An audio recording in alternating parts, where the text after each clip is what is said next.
this Tech N9ne album or Collabos album is something I've been looking forward to for a minute. I haven't gotten around to listening to it just because I've been listening to the Eminem album a lot, and I wanted to let that run its course before I got into something else. And can't say it's run its course. I'm still listening to it a lot, but I think now it's time I can listen to something else. I want to listen to this, and then I want to listen to the Common album, the Zkeircrow album. Blue dropped an album with Evidence, I believe. So I want to start getting into other albums, and this I want to start off with this one. And yeah, I've been looking forward to it because I always find these albums to be a good opportunity to get into artists that I don't. Oh, some other products on here. That's crazy. I didn't know that. To get into artists that I haven't heard before. It's always a great showcase. Obviously, Tech N9ne being one of the. I'm reading and talking at the same time. I shouldn't do that. It being one of the greatest lyricists of all time, and that in itself is beyond rare. But he's also one of the greatest lyricists of all time, and one of the most creative rappers of all time. And so you have two very rare characteristics. He's definitely one of the greatest of all time, and he's all over this album. So I'm excited for that, and I'm also excited to discover new artists as well as some that I'm super familiar with. Some of these artists I've heard before, especially like on other Tech N9ne tracks, but then there's some that I haven't heard before. I don't know who Blaine Howard is, Jerry Robinson is. Maybe I have heard music from them before, especially if they've been on Tech N9ne projects. I'm just not remembering at the moment. But yeah, should just get into it. Tech N9ne is also somebody that I always loved how much he valued the sound design of his music, the theatrics of it all. I love how creative he is with his flows. It's really insane when you think about he's over 20 years, probably closer to 30 years into this, definitely closer to 30 years into this, and he's still more creative than ever. He's still, and this flow he's using right now isn't anything that's too unique, but the rhyming he's incorporating with that flow is, he can take a flow that's kind of pre-established and make it sound better than it ever has before, as well as creating God knows how many flows and how many styles he's created over the years that nobody can replicate, and I think that's another characteristic or positive trait of his, is that he has a style that you can recognize, but it is so difficult to replicate, and there's only a few people like that. Even some of the greats, like a Jay-Z, like an Eminem, how they sound, you can kind of replicate it. Nowadays, Eminem will be super difficult to replicate just because he's so technical. But that classic Slim Shady style, you can replicate that. People do it all the time. It's not as good, not nearly as good. Same thing with Jay-Z. What Jay-Z sounds like, you can replicate it. Not as good, but then there's a few guys like Busta Rhymes, for example, is another one that can't really replicate that. It's the energy, it's the level of skill, as far as the lyrics go. It's everything. Tech N9ne is one of those guys where you just can't replicate. It's the energy as well as the lyricism, as well as there's a lot of things you just can't. You know what he sounds like, you can't do it. So just in that, where he's like da-da-da, like that whole, he's adding something to an older flow, like it's a traditional flow, and then he just adds his Tech N9neisms to it, and it that's just what he does. He does better. Like, he can't help himself but be unique. This is a fun intro. I like this. And Fatman Scoop, I think that's him yelling in the background. I remember him from, I think it was a Slaughterhouse EP. I think that's where I first heard him. I think it was a Slaughterhouse song for sure, but I think it was that EP, that Slaughterhouse EP. So when I talk about Tech N9ne being super unique and always adding something, either if it's a traditional flow, he's always adding something new to it. He's always adding something fresh to it. I wonder if that's on purpose, like that's by design, that's intentional, or he just can't help himself. It's just, that's the way his brain works. Or if he's intentionally, okay, I'm flowing traditional on this, how can I add something new to this? I'm one of them, like that type of thing. And then going back into the normal flow, and then just adding these things that spice it up and make it a little off kilter. If I had the opportunity to talk to him, I probably would ask him that, because that's something I've been curious about for a long time. Speaking of Slaughterhouse and Tech-9ne, there's a song King Crooked and Tech-9ne on the Southpaw soundtrack. I broke my phone listening to that because I just got up and started just like moving and my phone fell and broke it. I remember that was back when I was in high school, so that was probably around the time it came out. So it came out like in 2015, I believe, around that time. And yeah, they went crazy. It was Tech-9ne, King Crooked, and Busta Rhymes on that. They all went crazy. They went crazy. I probably know those verses word for word. So this is what I'm talking about, like the theatrics of it all. Like, he's so good with the theatrics. He cares about the sound design. He cares about building to a song. It feels like theater. It feels like I'm listening to a musical almost, and then he just snaps. I love this already, but so is this Zkeircrow, the singing? But the thing is, when you get into the more theatrical tracks, you have to be very careful, because it can very easily dip into the realm of overproduced and corny. So that's what I'm not listening for it, but I worry when I hear stuff like this, even from Tech-9ne, from anybody who's done that type of music has have a song that's overproduced before. It's just too much going on. It doesn't matter how good you are. So it sounds great so far. I'm just saying that's kind of what I worry about, and I hope it doesn't dip into that. Okay, so I have to rewind it because I keep pausing it, but the way he plays with tempo in that 10 seconds I just listened to was incredible, super unique, and people don't do that nearly enough. JID just kind of did it recently, not to that level. He did it a little bit on the Fuel track with Eminem. He played with this tempo a little bit, where he didn't play with this tempo. He kind of just stretched out the syllables occasionally to make them fit the scheme, but then he did it multiple times to make it, or not fit the scheme, to fit the bar, and then did it multiple times, like in a couple lines after that. But this is different. This is a different level. Not any disrespect to JID, what he did was fucking incredible too, but this is, as soon as you think you understand the pattern, and as soon as you think you understand the pattern, he switches it up on you, and it's not in a way that it's disjointed. And so artists can do this, and this is an issue I have, where they start a flow, and I can tell that they're changing the flow because they can't think of anything else to rhyme. Like, I can just tell. I don't, it's hard to describe, but like, as a writer myself, you can sometimes tell those things, like you're just changing the flow because you can't keep it going, or the content's drifting or whatever. But then you have certain artists like a JID, like a Tech-9ne, Royce, who are like masters with flows, Eminem, whoever else you can think of like that they can do that and never feel like they're leaving food on the table. And that's what I call that, when I hear an artist switching their flow and they should have maintained it for longer, you're leaving food on the table. Tech-9ne never leaves food on the table.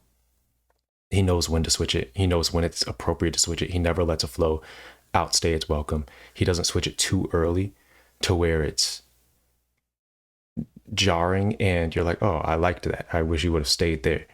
He knows exactly when to switch. And it's an underrated skill that he has. I think that just comes with experience at this point. Did you see how he slowed his tempo down a little bit and then he picked it right back up? Like, it's beautiful. I feel like King ISO made his, like, he had a time limit and he knew how to make it sound more impressive than Zkeircrow did. And again, that might be an experience thing. I don't know how long Scarecrow's been around, but they both had a short amount of time, and I feel like King ISO knew what to do with it.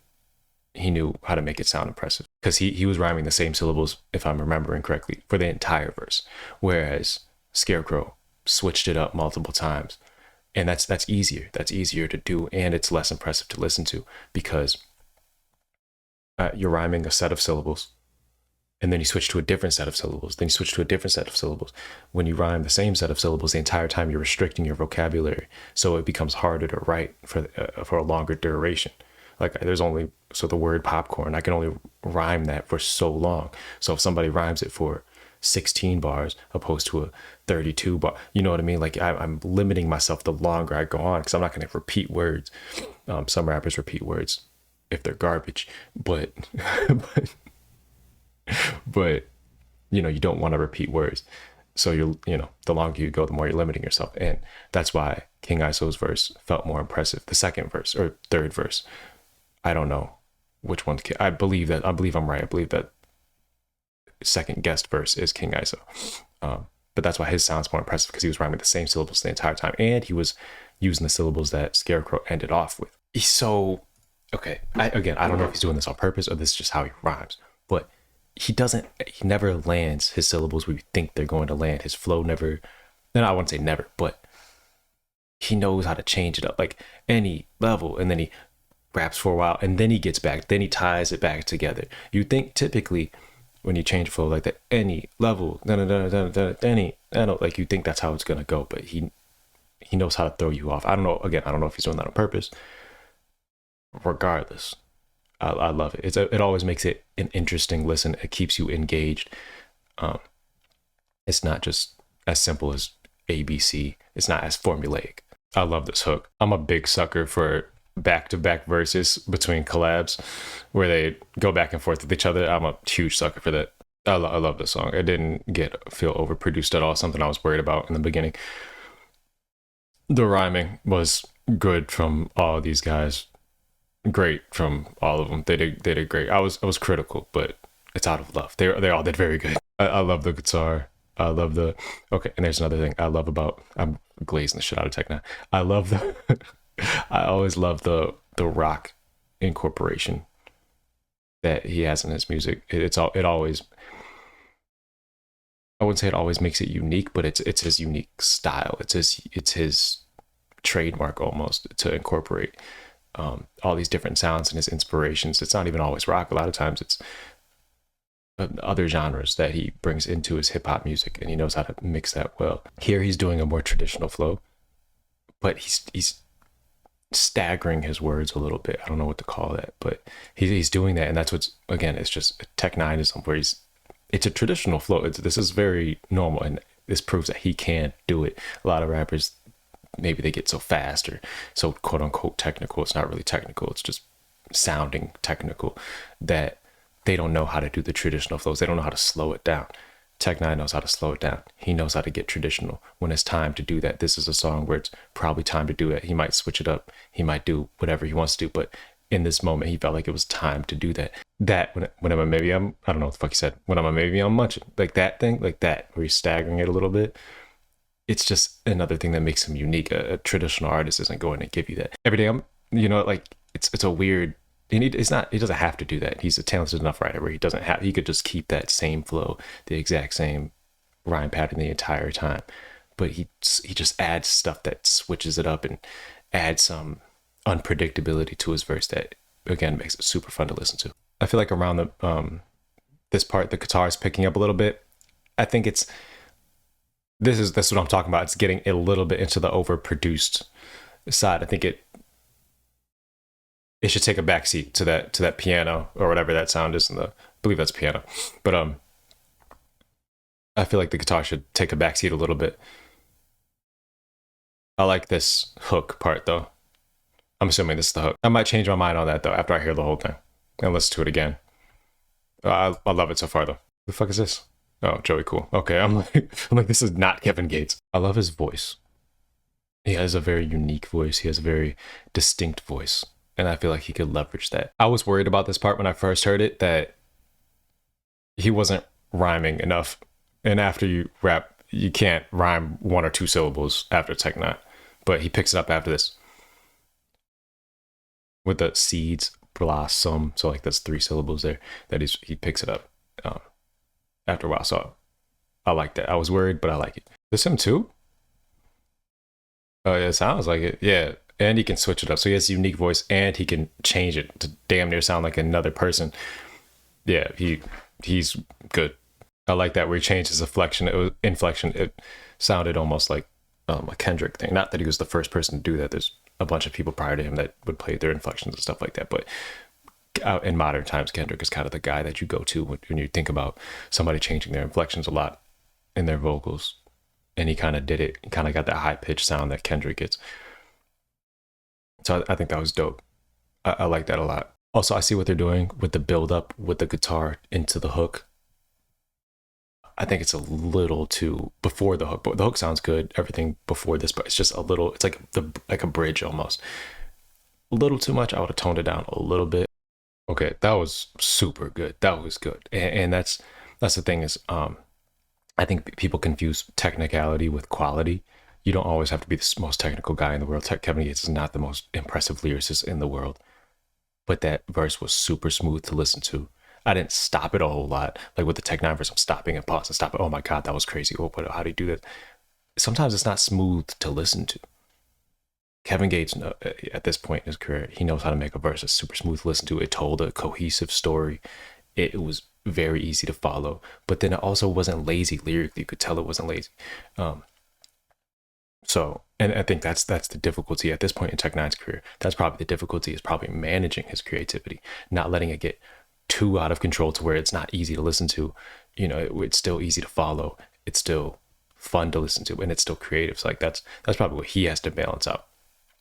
And I'm not saying he doesn't do that. He does, you know, but sometimes it can get overbearing with a Tech-9 song. Sometimes like this is a little too much, but I think having Kevin Gates on here is a nice way to balance it out. Snow, I expect to kind of be the same way. Probably the same way. I expect her to probably be a little bit faster than a Kevin Gates verse, but she also is very good at making something sound smooth, especially at this point in her career. She used to, I'm assuming she's gonna rap her ass off on here, but for a while now she's been getting more into a poppy sound, singing a lot more the past couple years. Feels like she's been getting into that bag a lot more, so I'm sure she's learned some valuable skills from that as far as the smoothness of her sound. It's not going to sound rough. Not that she's really never sounded rough.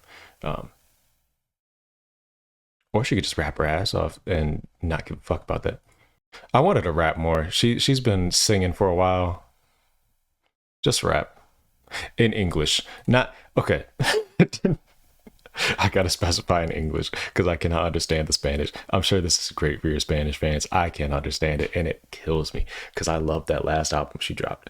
Even the Spanish parts, and I'm like, I don't know what she's saying, but it sounds so good, and it's so frustrating because I'm like, I don't know. I've been on my Duolingo. I've been trying my best. I've been on my Duolingo, but I can't Duolingo faster than you can rap. I just can't. I can't. Please, for me, just something in English. A whole album in English. See, the thing is, she doesn't drop frequently enough for that not to bother me. You know what I mean? Like if it was like she dropped an album every year or something like that, or twice a year, where one was English, one was Spanish, one was, I wouldn't even care because like, okay, yeah, I can't understand this one. That sucks. But once I'm still getting fed. You know, I can't eat. You know, like I feel like I'm just getting the crumbs, and then like everybody who speaks Spanish is just getting they're getting the full course meal, and I'm like, what the fuck? You know, like I'm not mad that she speaks Spanish. I'm mad as a fan. I can't understand this shit. Like I feel like I'm left out of a party. I'm just like standing outside while everybody else is like having the time of their life, and I'm just like, I don't know what's going on. She's doing it too, where she's like staggering her flow with that. I think it was this song Tech-9 was doing that, but she's doing that too.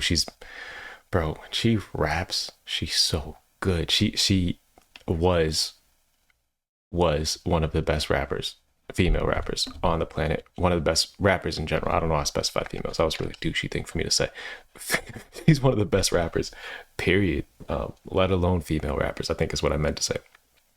Now I can't really say that because she doesn't rap enough, but she still has it.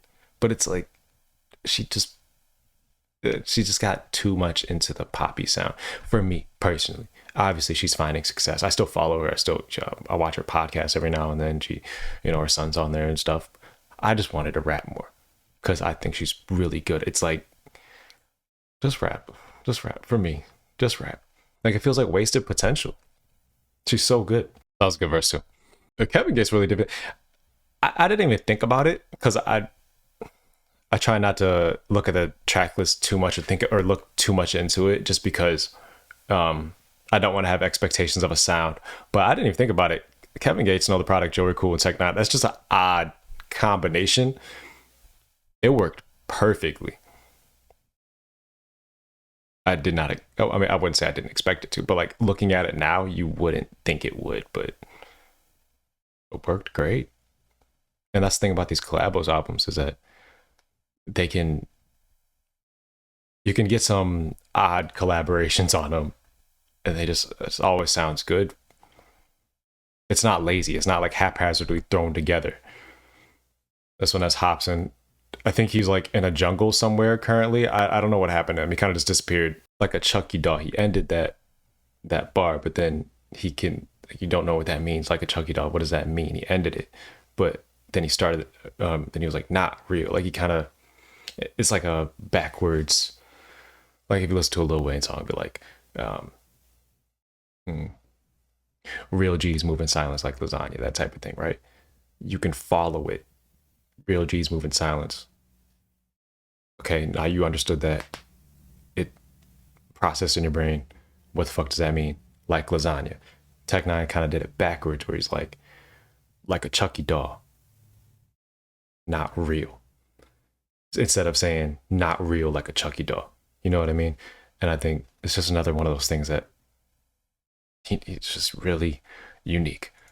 He was rhyming that Chucky doll, those 3 syllables the entire time. I love that. I love he changes his inflection and just also like the vocal layering, I believe is what I'm hearing, where he makes it sound again just so much more theatrical. He brings it to life a lot more. Artists just don't do that. Artists in general. This isn't just a hip hop thing. Artists just don't bring that theatrical side into their music enough.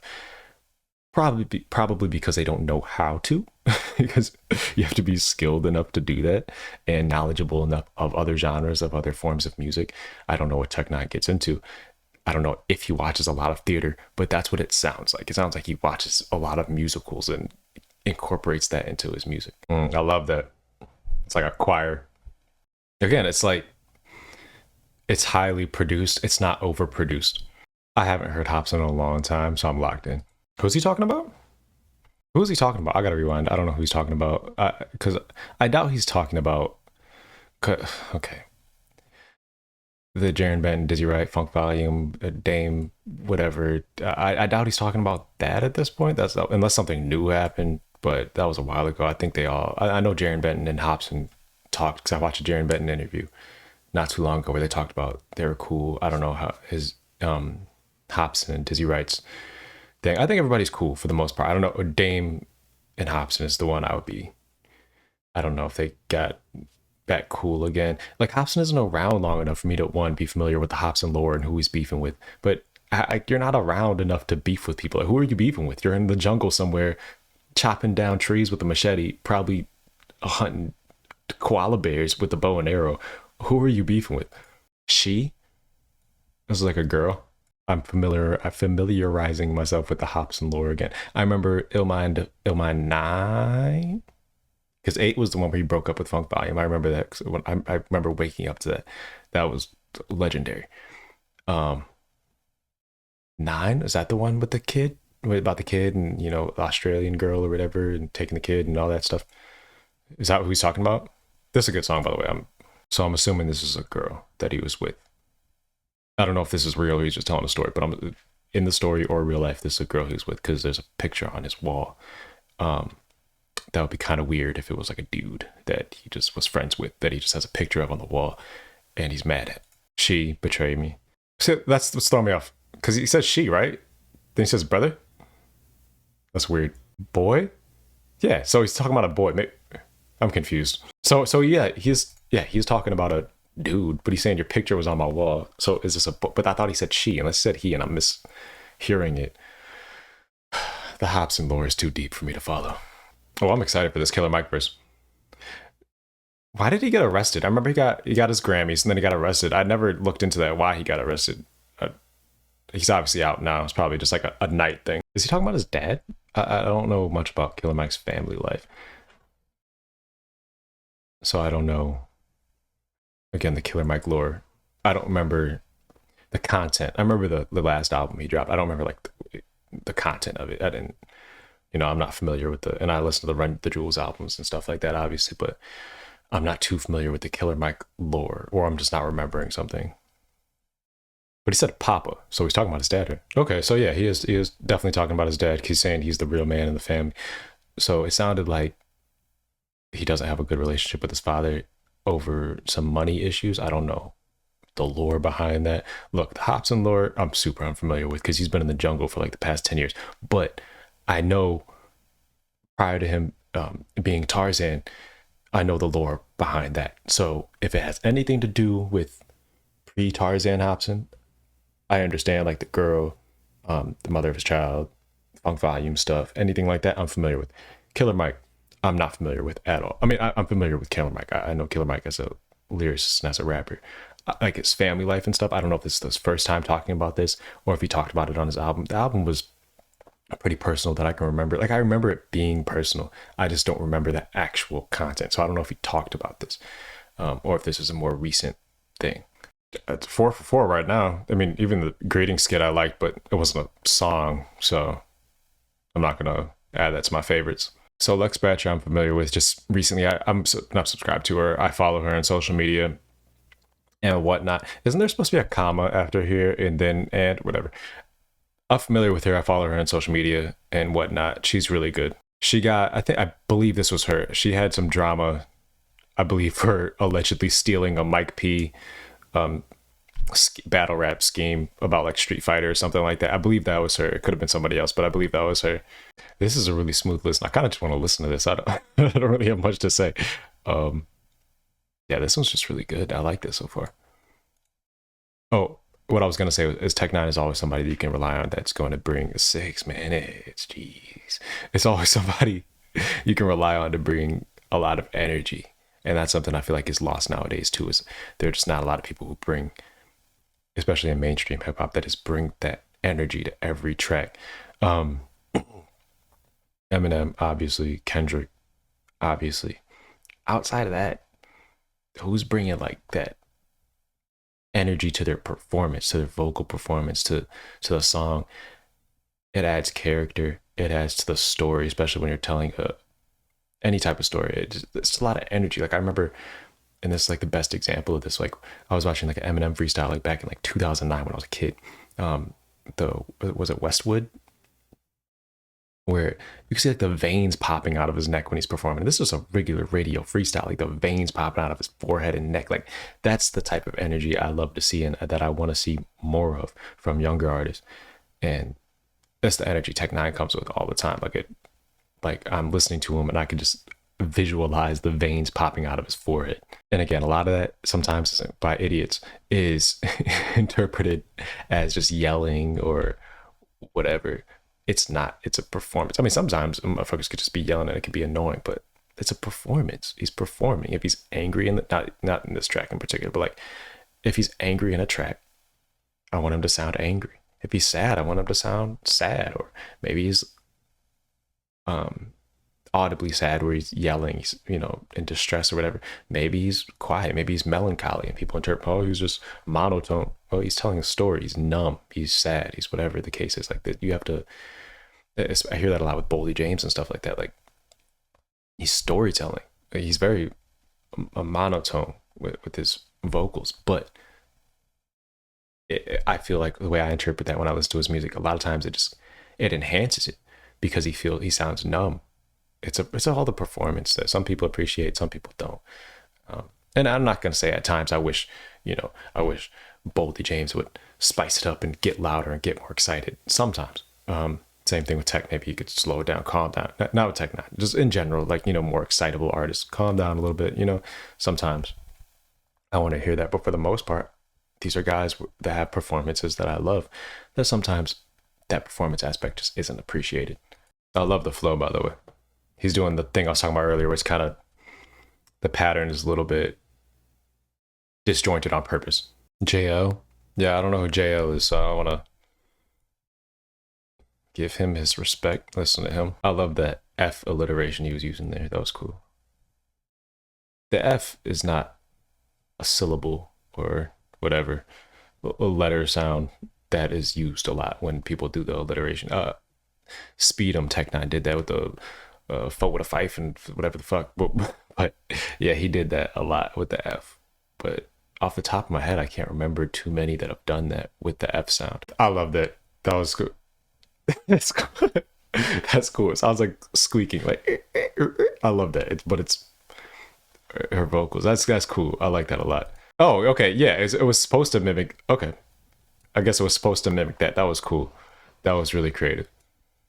Yeah, I love that. This feels like he's so technical and so impressive. It feels like this song is like him stunting on people more than the other songs, because this is just him showing you he can do what you do. He can do the more simple stuff. That's a big yikes. That's a big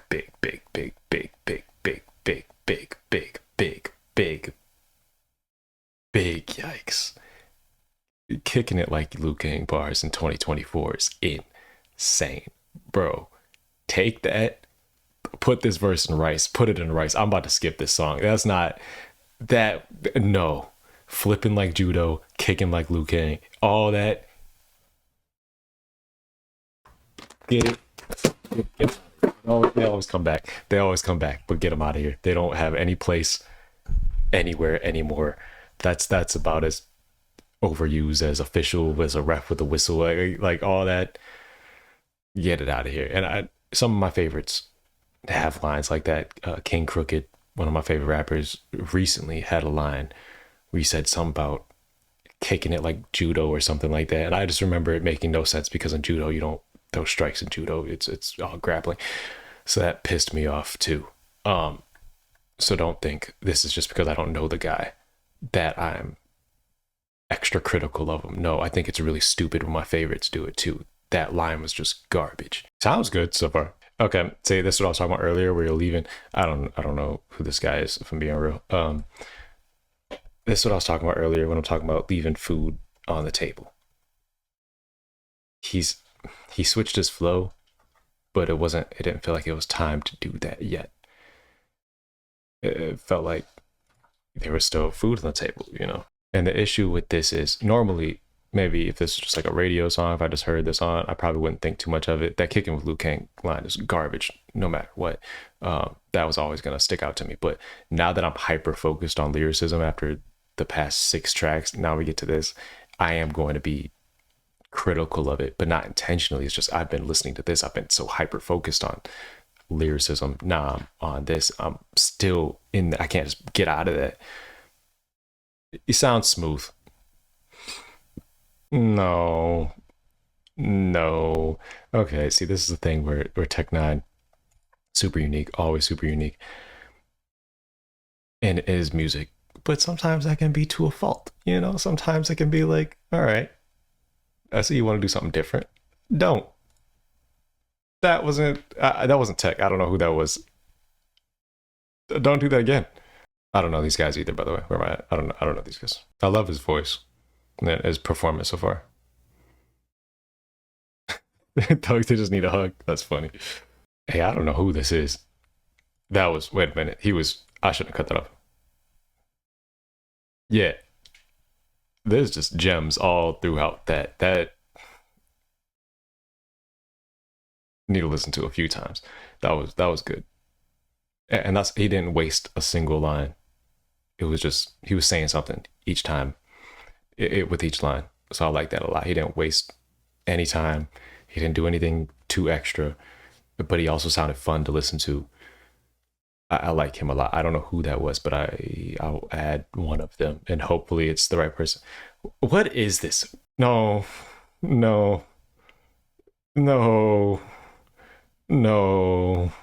Yuckers. Big yuckers. The verses were really good. I don't know what this is. This part right here is this is not good. But the verses are good. So which one is Miss Kush? Which one is Shay Lyriq? Lyriq with a Q. Is Casey Young Boss a female too? I wouldn't know. I like this verse too. I guess that's just the issue with collabs, is I don't know who's who. Is it an order? So was that guy on the hook? Does that Roblo DaStar, and this Mish Kush. Then next is going to be in sequential order, hopefully, because that's how I'm going to add them. I like the chips line. It was pretty predictable, but for the most part, I like that. It was cool. It was cool. It was cool. I'm not mad at it. But I like the vending machine line. Like, I'm just trying to get some chips. I've been there.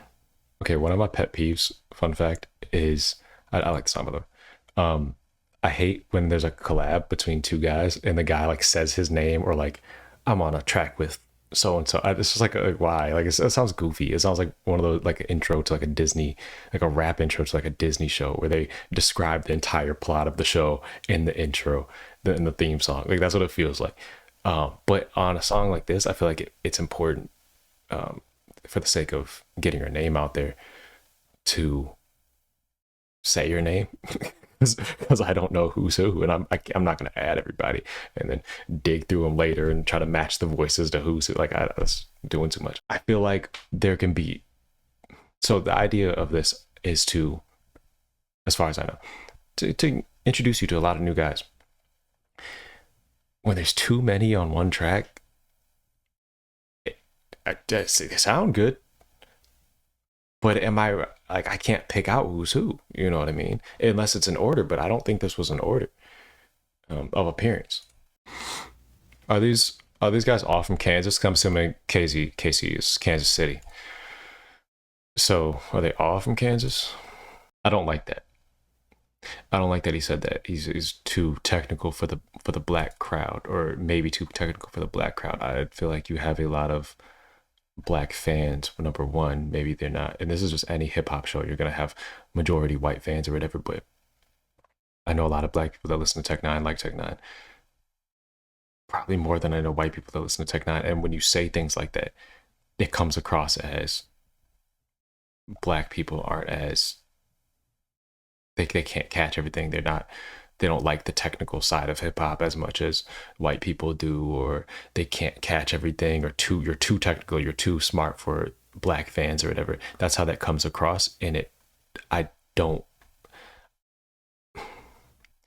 like I watched enough of his interviews. I've listened to enough of his music to where I don't believe he would say that, actually thinking like, oh, black people are too stupid to fucking listen. But that's how it sounds when you say something like that. And when you do have a lot of white fans like Tech N9ne, that will be perceived as that. I can guarantee you. And I feel like it's just a dangerous thing to say, and you just shouldn't say things like that. And I understand the resentment that comes from one being a black artist and kind of being yeah, I don't think it's too strong of a word to say rejected. I mean, look at a lot of this imagery and stuff like that. A lot of black fans just aren't into that, and just over time, he kind of has just been he created his own world, and a lot of that world has a lot of white fans or whatever, and he's not necessarily in the black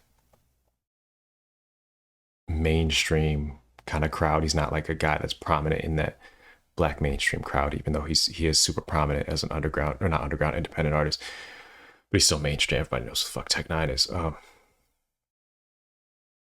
Yeah, I just don't like that phrasing. I don't like the phrasing of too technical for the black crowd. Maybe too technical for because one, there are black musician or black fans that are fans of Black Thought, King Crooked, Eminem, Andre 3000, whatever the case, like these super technical lyricists. Just because you aren't embraced by that same crowd, maybe. And I think I embrace Tech N9ne, but just because you don't feel that you're embraced by maybe that black mainstream crowd doesn't mean that, one, there's other factors going into it, including a lot of the imagery and stuff like that, and he knows that, and he embraced it. He doesn't run from it. But I don't know, it's iffy because I understand the resentment that comes from it. I understand the anger and stress that must come from that type of, because you want to be embraced. You want to be embraced by what, and you look into the crowd, it's a bunch of white people and stuff, and you're like, oh, that's cool, but I'm black. I want to be embraced by black people too. And I don't know. I just don't think it's fair to say too technical. And I don't like it because I understand it, but that's what I don't know. Because there's tons of white people that don't listen to that too. There's tons of white people that don't listen to super technical hip hop and stuff like that. I think white people just make up the majority of the consumer base in any genre of music, or most genres of music. So maybe you're seeing white fans, but I promise you have a ton of black fans that listen to your music, that understand the lyricism, that care about lyricism. Again, they listen to Tech N9ne, they listen to Black Thought, they listen to Killer Mike, they listen to Eminem, they listen to all these lyricists, and they understand what you're saying. You're not too technical for them. And I can see one where that could really, that line could annoy a lot of those fans, but then it also can add to, it can add to the preconceived notion that black people are more simple, you know. And when you say maybe too technical for the black fan, I just didn't like that line at all. It didn't sit right with me. And again, I know Tech N9ne to be, it doesn't, maybe I'm reading too much too into it. I don't know. I don't think he would say that in like in a in a way that's meant to harm or meant to, I know what he's talking about. He's talking about a specific black crowd, the mainstream core black fans that aren't not listening for technical things the way I'm listening for things, or the way they can't keep up. But that's mainstream audiences in general, not just black mainstream audiences. That's white mainstream audiences. That's just a mainstream audience as a whole are never going to be super technical. They're never going to care as much as I do about, they're not going to be doing all this. They're not going to be looking at all these albums and stuff like that. So it's not a fair thing to say. I feel like too technical for black crowds. And when you specify black crowds, if you said too technical for mainstream crowds, that would have been more appropriate, I feel like. But when you say too technical for black crowds, I feel like it can cause a lot of your white fans, and Tech N9ne does have a lot of white fans, to feel superior almost. You know what I mean? And it will have that effect. I promise. On somebody, enough people are gonna listen to this. Somebody's gonna be like, "Oh yeah, he's right. The fucking black kids can't. They're not gonna understand this super technician Tech N9ne shit." You know, and that's not a thing you want to be putting out there. I will re-listen. Maybe I get a different perspective on it, but that's how I feel about it right now. I recognize the name Marley Young from something, probably another Tech N9ne track. Yeah, like, and that kind of just like ruined my mood, to be honest. Like, I just don't like that line. It's just, Vince Staples has a song called that. I didn't know how to pronounce that, but Etouffee, it's a phenomenal. It's probably my song of the year. Who'll catch now who with his vicious attack style, maybe too intricate for the black crowd who lack prowess. Whoever don't know I'm high in the rap cloud, what must be searching for crack valves. I think it's vials, right? Vials, not valves. What the fuck is a crack valve? They call this tech to spray when they want to get the rawness and get true Craig exalted, evolved shit. Yes, today people caught it like crawfish etouffee. Who do I catch now? Who with this vicious attack style, maybe too intricate for the black crowd? Yeah, I don't like that line at all. Unless I'm misunderstanding something, that's just how it hit me. I could be misunderstanding something. I don't like it though. The way it hit my ears. I almost want to get off this song. Like that's how much it bothered me. Because it's like I hate when it's just a general, like, it feels like I'm being attacked. What the fuck did I do? You know, because like I'm sitting there listening to it, like, yeah, I really love this. I'm super into the intricate. Maybe I'm too intricate for this motherfucker. Like, what the fuck? You know what I mean? Like I'm enjoying it, you know. And I get what he's saying. I get it. But that's the entirety of mainstream music. That's the entire audience of mainstream music. It's not just specific to black people. Like, if people have this idea that black people just love the stupid shit. They love I was gonna start naming names, but let me fucking relax. They love the stupid shit, the repetitive lean rap and all that dumb shit, right? They love it. White people listen to that shit just as much. It's mainstream audiences. It's not just black people, you know. And then on top of that, there's a ton of black people, probably more so than white people, that love. It's just not your consumer base. It's not the people buying tickets that love the technical stuff, that are obsessed with it, that, you know, or maybe they're just not fans of you. Maybe they're fans of, again, like a Black Thought, like an Eminem, like Royce, whatever, King Cricket, whoever, that they listen to and buy their music, whatever. But you're not too intricate for the black crowd. Like, it's just too big of a generalization, and I feel attacked, you know, so whatever. Song's good though, I just don't like that line. I just hate that in general, because like sometimes like rappers will complain about like people not understanding, or like especially like, okay, especially as you can see, I'm disinterested in the song after that line. Rappers will often talk about, like, complain about kids like nowadays, or just like pretty much since I was young, would always be like, oh, kids nowadays don't understand lyricism, they don't understand this, they don't get that, they're not interested in this. I'm sitting there like, so like a lot of times rappers will complain about like kids not understanding lyricism, or not being interested in lyricism, not listening to certain things, not understanding history, not being, and I'm sitting there like, I study this shit all day. This is the type of stuff I listen to, this is the type of stuff I'm interested in. I write, rap, whatever the case is. So it just feels like I'm being attacked almost, you know. So it's just not, like, I'm right here, you know, like these people exist, you know. I'm 23. There's people that are young that exist, that care about this stuff, and when you make generalizations like that, it annoys me, and I'm sure it annoys other people, that it just feels like we're being disregarded, because you want to be popular with that crowd that doesn't give a fuck about you, that doesn't care about that, that you are too technical for. You're not paying attention to the people that are listening to you. It feels like, Miedo, too technical for the black crowd. Fuck them. You know what I mean? Or maybe, you know what I mean? Pay attention to the black fans that you do have, that are interested in, you know what I mean? Like, stop trying to be accepted by these other people, or these kids that they don't care about their history and shit like that. Yes, they do. And it feels like you're disregarding us, and not that I'm a kid, I'm 23, but like younger fans, because I've been hearing this since I was a teenager from hip hop artists complaining.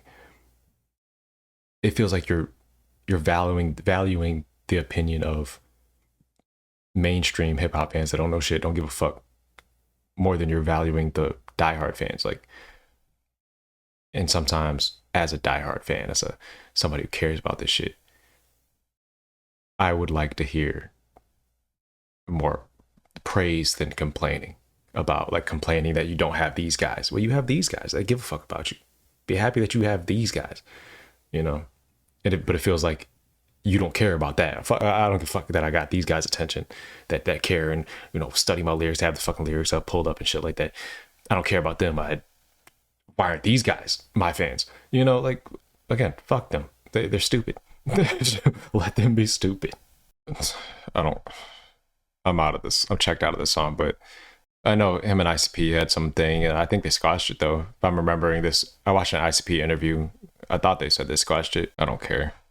I don't care. I did this one, hook is good. If it wasn't for that line, I probably would have favorited it. It's pretty good. That line just bugged me. All right, I'm gonna end it here, and then I will make a second half, because this has already been going on for a total of 1 hour and 44 minutes. Obviously, I'll edit that down, but yeah, I'll get to the second half of this. Right now, actually, I'm just gonna split the video up.